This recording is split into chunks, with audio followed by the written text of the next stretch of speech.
right ජයවා කියලා හැමෝම පිළිගන්නවා මෝටරයක් නොවි මීටරයක් කරන අපේ ICT පන්තියත් එක්ක. ඔක්කොටම කලින් කියන්න ඕන ලංකාවාසී ලෝකවාසී සියලුම දෙනාට ලැබුවා වූ නත්තල සුබම සුබ නත්තලක් වේවා කියලා මගේ හදවතින්ම මම ප්‍රාර්ථනා කරනවා. ඒ වගේම තමයි මෙන්න මේ තාක්ෂණික වෛරස් එක කොරෝනා වෛරස් එකටත් එහා ගිහපු වෛරස් එකක් විදිහට මුළු ලංකාවෙම පැතිරලා තියෙනවා. සියලුම දෙනාගේ ඔළුවටම වැදිලා කියලා මට හොඳටම තේරෙනවා. මොකද මට එන කෝල් මැසේජ් කමෙන්ට් වලින් මට ඒක හොඳටම තේරෙනවා. ආදරේ උන් හැමෝටම මං අනිවාර්යයෙන්ම ඔක්කොම කොට දානවා. බොක්කෙන් ආදරේ අපි යමු එනම් පාඩමට. right. අපේ මාතෘකාව තමයි තොරතුරු පද්ධතියේ ක්‍රියාවලිය. තොරතුරු පද්ධතියේ ක්‍රියාවලිය. දත්ත තොරතුරු කියන්නේ මොකක්ද කියලා දන්නේ නැත්නම් ඔක්කොටම කලින් ගිහිල්ලා උඩ තියෙන වීඩියෝ එක බලන්න. මං හිතනවා මෙච්චර ඇබ්බැහිවියමකින් බලන්නේ ඔයාලා අනිවාර්යයෙන්ම මගේ කලින් වීඩියෝස් බලලා ඇති කියලා. right. තොරතුරු පද්ධතියේ ක්‍රියාවලිය. ඔක්කොටම කලින් දැනගෙන තියෙන්න ඕන අපි පද්ධතියක් කියන්නේ මොකක්ද කියලා. තොරතුරු කියන්නේ මොකක්ද කියලා දන්නවා. පද්ධතියක් කියන්නේ මොකක්ද කියලා ඔයාලා දන්නේ නැති වෙති. right. පද්ධතියක් කියලා කියන්නේ දරුවනේ කුමන හෝ යම්කිසි කාර්යයක්. ඒ කියන්නේ මොකක්ම හරි කාර්යයක් ඉටු කරගන්න කොටස් කිහිපයක් එකතු වෙලා ක්‍රියා කරනවා නම් අපි ඒකට කියනවා පද්ධතියක් කියලා. උදාහරණයක් විදිහට ගෙදර තියෙනවා පවුල් පද්ධතියක්. ඒ කියන්නේ අම්මා තාත්තා අක්කා නංගි මල්ලි ඔය සියලු දෙනාම එකට එකතු වුණාන් පස්සේ අපි කියනවා පවුලක් කියලා. එතකොට එතන තියෙන්නේ පද්ධතියකට ඒකක කිහිපයක් එකතු වෙලා තමයි පවුල කියන එක නිර්මාණය වෙන්නේ. එතකොට පවුල් පද්ධතියත් මේ පද්ධතිය සඳහා උදාහරණයක්. right. ඊට පස්සේ තොරතුරු පද්ධතියේ ක්‍රියාවලියේ ප්‍රධාන කොටස් තුන තමයි දරුවනේ ආදානය. ඉංග්‍රීසියෙන් කිව්වොත් input. ඊට පස්සේ සැකසීම. ඉංග්‍රීසියෙන් කිව්වොත් process. අවසාන එක ප්‍රතිදානය. ඉංග්‍රීසියෙන් කිව්වොත් output. මෙන්න මේ ආදානය කියන්නේ මොකද්ද? මෙන්න මේ input කියලා කියන්නේ මොකද්ද? ආදානය කියලා කියන්නේ පරිශීලකයා විසින් දත්ත ඇතුළත් කිරීම. එහෙම නැත්නම් පරිශීලකයා විසින් දත්ත සකස් කිරීමට යොමු කිරීමට අපි කියනවා ආදානය කියලා.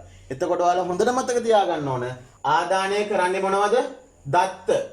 දත්ත තමයි ආදානය කරන්නේ. data තමයි ආදානය කරන්නේ. right. ඊට පස්සේ මේ සැකසීම කියලා කියන්නේ දරුවනේ ඇතුළත් කරපු දත්ත එහෙම නැත්නම් ආදානය කරන ලද දත්ත පරිශීලකයාගේ විධානයන්ට අනුව සකස් කිරීම එහෙම නැත්නම් නිර්මාණය කිරීමට අපි කියනවා සැකසීම එහෙම නැත්නම් process කියලා.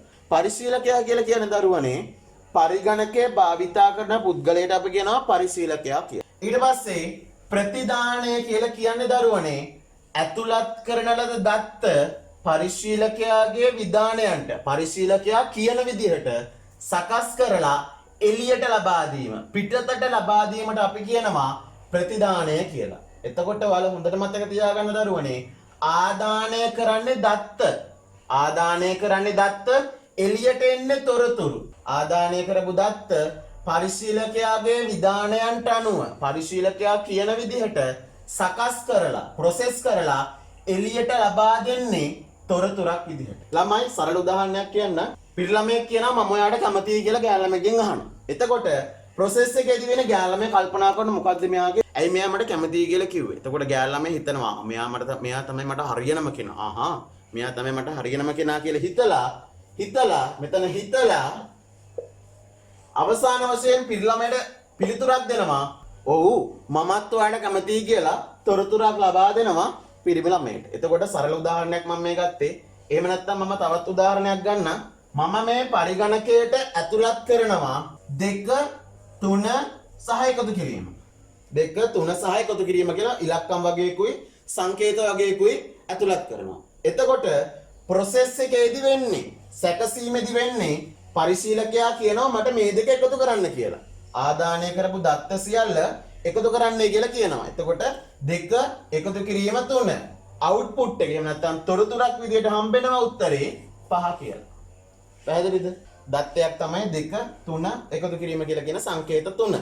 එතකොට පරිශීලකයාගේ විධානයන්ට අනුව සකස් කරලා අවසාන වශයෙන් තොරතුරක් හම්බුණා. එතකොට මතක තියාගන්න ආදානය කරන්නේ දත්ත සැකසීමකට ලක් කරන්නේ ඇතුළත් කරන දත්ත පරිශීලකයා කියන විදිහට. අවසාන වශයෙන් සකස් කරන ලද දත්ත තොරතුරක් විදිහට ඔයාලට හම්බෙනවා. පැහැදිලිද? තොරතුරු පද්ධතියක ප්‍රධානම ක්‍රියාවලිය තමයි දරුවනේ පරිශීලකයා මගින් ලබා දෙන දත්ත පරිශීලකයා මගින් ඇතුළත් කරන ලද දත්ත පරිශීලකයාගේ විධානයන්ට අනුව පරිශීලකයා කියන විදිහට නිර්මාණය කරලා සකස් කරලා අවසාන වශයෙන් තොරතුරක් විදිහට ප්‍රතිදානය කරන එක තමයි තොරතුරු පද්ධතියේ ප්‍රධානතම කාර්යය. රයිට්? තේරුණාද එහෙනම්? හරි. මං හිතනවා තේරෙන්නේ නැති කියලා. හැමෝටම එහෙනම් ජය වේවා. ළඟදිම තවත් වීඩියෝ එකකින් එන්නම්. පරිස්සමින් සතුටින් ඉන්න. ජය වේවා හැමෝටම. බුදු සරණයි.